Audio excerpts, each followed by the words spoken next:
Waiting lang to boss, buhay na siya. Check ko na lang din kung ano pa yung issue niya.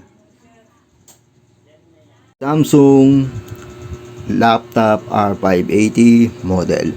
No power cause of drinks. Hindi ko malaman kung anong drinks, soft drinks or coffee nakatapon sa kanya. Then nag no power siya. Based on sa mga parts niya is meron siyang mga leak ng chemical.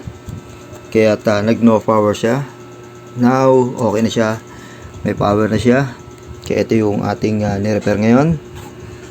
Hindi ko na gaano pinapokusan dahil marami tayong ginagawa, pero share ko na lang din sa inyo. And also shout out kay Nanpro, kay Boss Bernard Bailod, isang vlogger na siya, may-ari nito. Napakalaga nitong laptop sa kanya.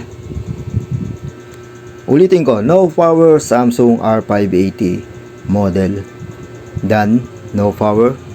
Now is under observation na rin siya. Salamat, at ito ang inyong muli. Alam nyo na yan, Pambansang Batugan.